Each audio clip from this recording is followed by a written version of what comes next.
Hi friends, welcome back to our channel Sai Tejas world. చాలా రోజులైంది నేను వీడియో అయితే అప్లోడ్ చేసేసి. సో ఈ రోజు అయితే సింపుల్గా ఇంట్లోనే హెయిర్ కేర్ ఎలా తీసుకోవాలి, మనం ఇంట్లో ఉండే ఇంగ్రీడియంట్స్తో మాత్రమే తీసుకోవచ్చండి.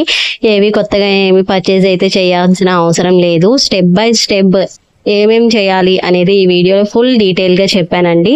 సో కంపల్సరీగా స్కిప్ చేయకుండా వీడియో మొత్తం లాస్ట్ వరకు చూడండి. వీడియోలోకి వెళ్ళే ముందు ఇంకా ఎవరైతే మన ఛానల్ని సబ్స్క్రైబ్ చేసుకోలేదో ప్లీజ్ సబ్స్క్రైబ్ చేసుకోండి, లైక్ చేయండి, షేర్ చేయండి, కమెంట్ చేయండి. హెయిర్ కేర్లో ఫస్ట్ చేయాల్సింది ఆయిలింగ్ అండి. ఆయిలింగ్ అనేది ప్రాపర్గా రూట్స్ నుంచి టిప్స్ వరకు కూడా ఫుల్గా అప్లై చేసుకోవాలి. ఫస్ట్ ఆయిల్ అప్లై చేసుకునే ముందు హెయిర్ని 2 పార్టీషన్స్గా తీసుకొని చిక్కులు అయితే తీసుకోవాలండి. చిక్కులు లేకుండా చూసుకోవాలన్నమాట. ఆ తర్వాత ఆయిల్ అనేది అప్లై చేసుకోవాలి. మనం ఆయిల్ అప్లై చేసుకునేటప్పుడు మీరు జస్ట్ నార్మల్గా రాసుకోకుండా ఇలాగ మసాజ్ లాగా చేసుకోండి. మీకు హెడేక్ లాంటివి ఏమైనా తగ్గుతాయి. ఆయిల్ అనేది మనకి రూట్స్ స్కాల్ప్ వరకు వెళ్తుంది అనమాట. రూట్స్ అనేవి స్ట్రాంగ్ అవుతాయి. నెక్స్ట్ ఆయిలింగ్ ప్రాపర్గా చేసుకున్న తర్వాత చాలా మంది వెంటనే హెయిర్ వాష్ అనేది చేసేసుకుంటారండి. అలా ఎప్పుడూ చేయకూడదు. అట్లీస్ట్ 2 hours అయినా సరే మనం వెయిట్ చేయాలన్నమాట ఆయిల్ అప్లై చేసిన తర్వాత.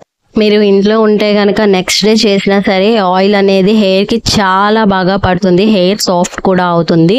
అలాగే ఆఫీస్కి వెళ్ళే వాళ్ళు మాకు ఆయిల్ ఉన్నా పర్వాలేదు అనుకుంటే మీరు కూడా నెక్స్ట్ డే మార్నింగ్ చేయొచ్చు. నేనైతే నెక్స్ట్ డే మార్నింగ్ చేస్తానండి. అందుకని జడ అయితే వేసేసుకున్నాను అనమాట. ఇంకా ఎవరికైతే హెయిర్ ఫాల్ ఎక్కువగా ఉంటుందో డబుల్ బాయిలింగ్ ప్రాసెస్ చేసి ఆయిల్ అనేది అప్లై చేసుకోండి. మీకు 1 డేలోనే డిఫరెన్స్ అనేది తెలుస్తుందండి. ఒకసారి ట్రై చేసి చూడండి. ఎవరికైనా హెయిర్ ఫాల్ అనేది ఎక్కువగా ఉందనుకుంటే ఈ టిప్ ఫాలో అవ్వండి. నెక్స్ట్ మనం హెయిర్ వాష్ చేసుకునే ముందు ఏదైనా ప్యాక్ అప్లై చేసుకోవడం వల్ల మన హెయిర్ అనేది స్ట్రాంగ్ అవుతుంది. రూట్స్ అనేవి గట్టి పడతాయి. న్యూట్రియంట్స్ అనేవి ఇచ్చినట్లు అవుతుందండి హెయిర్కి. నేనైతే ఇక్కడ ఫ్లాక్సీడ్ జెల్ అండ్ అలోవెరా అనేది మిక్స్ చేసి అప్లై చేసుకుంటున్నానండి. ఎవరికైనా డాండ్రఫ్ ఉంటే లెమన్ కూడా యూజ్ చేయొచ్చు. నేను చెప్పిన ప్యాకే యూజ్ చేయాలని ఏం లేదండి. మందార ఆకులది యూజ్ చేయొచ్చు, అలోవెరా జెల్ అలాగా యూజ్ చేయొచ్చు. ఇంకా ఏవైనా డిఫరెంట్ టైప్స్ ఆఫ్ ప్యాక్స్ మీకు తెలుసుంటే అవి కూడా అప్లై చేసుకోవచ్చు అండి. ఏదైనా పర్వాలేదు. మనకి ఏంటంటే హెయిర్ ఇంకా షైనీగా, స్మూత్గా, సాఫ్ట్నెస్ ఇస్తుంది. ఒకవేళ ఫ్లాక్సీడ్ జెల్ అప్లై చేయాలి అనుకుంటే మాత్రం కంపల్సరీగా ఆయిల్ హెయిర్ మీద మాత్రమే అప్లై చేసుకోండి. ఆయిల్ హెయిర్ మీద అప్లై చేసుకోవడం వల్ల మన హెయిర్కి బాగా పడుతుంది అన్నమాట. డ్రై హెయిర్ మీద అప్లై చేయడం వల్ల నేను అబ్జర్వ్ చేసింది ఏంటంటే హెయిర్ అనేది సిల్కీగా అవ్వట్లేదండి. సో ఆయిల్ హెయిర్ మీద అప్లై చేస్తేనే చాలా బాగుందన్నమాట. ఏ ప్యాక్ అయినా సరే మీరు ఏ హెయిర్ ప్యాక్ అప్లై చేసుకున్నా సరే 1 hour కన్నా ఎక్కువసేపు అయితే ఉంచుకోవద్దండి. అది డ్రై అయినా అవ్వకపోయినా సరే. ఎందుకంటే దాంట్లో ఉన్న మాయిశ్చరైజర్ అనేది పోతుందన్నమాట. సో కంపల్సరీగా 1 hour తర్వాత హెయిర్ వాష్ అనేది చేసేసుకోండి. నేనైతే ఇక్కడ అప్లై చేసేసుకున్నాను. ఆఫ్టర్ హెయిర్ వాష్ నా హెయిర్ ఎలా ఉంది అనేది మీకు మళ్ళీ చూపిస్తాను. మీరు ఫ్లాక్సీడ్ జెల్ ప్రిపేర్ చేసుకుంటే కనుక 15 days వరకు ఫ్రిడ్జ్లో పెట్టుకొని అప్లై చేసుకోవచ్చు అండి. ప్రాబ్లం అయితే ఏమీ లేదు. నేను ఇక్కడ ఆల్రెడీ హెయిర్ వాష్ అయితే చేసుకొని వచ్చేసాను. షాంపూతో హెయిర్ వాష్ చేసుకొని వచ్చానండి. హెయిర్ ఇంకా ఫుల్గా డ్రై అవ్వలేదండి. డ్రై అయిన తర్వాత మళ్ళీ చూపిస్తాను. నా హెయిర్ అయితే చాలా సాఫ్ట్గా ఉంది, సిల్కీగా ఉంది. నెక్స్ట్ ఇంకొక టిప్ ఏంటంటే చాలా మంది హెయిర్ డ్రైయర్స్ అనేవి యూజ్ చేస్తూ ఉంటారు. హీట్ అనేది ఎక్కువగా మన హెయిర్కి తగలకూడదండి. హెయిర్ డ్యామేజ్ అయ్యే ఛాన్సెస్ చాలా ఎక్కువగా ఉంటాయి అన్నమాట. సో అందుకని హెయిర్ డ్రైయర్స్ అయితే ఎక్కువగా యూజ్ చేయొద్దు.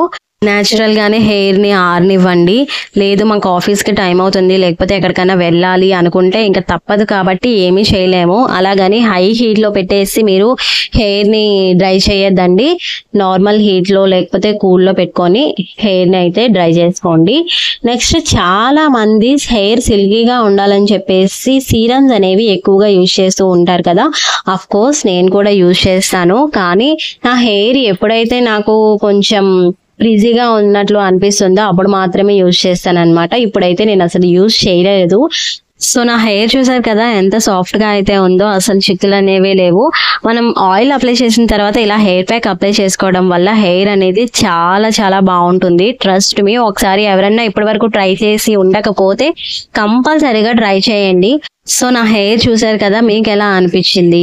ఇదేనండి నా సింపుల్ హెయిర్ కేర్ అనేది. చాలా ఈజీగా ఉంది కదా, ఎవరైనా సింపుల్గా చేసుకోవచ్చు అనమాట. మీకు ఇంకేమైనా డౌట్స్ ఉంటే నాకు కమెంట్ సెక్షన్లో కమెంట్ చేసేయండి. కంపల్సరీగా రిప్లై అయితే ఇస్తాను. వీడియో నచ్చితే లైక్ చేయండి, షేర్ చేయండి, సబ్స్క్రైబ్ చేసుకోండి. నెక్స్ట్ వీడియోతో మళ్ళీ కలుద్దాం. బాయ్.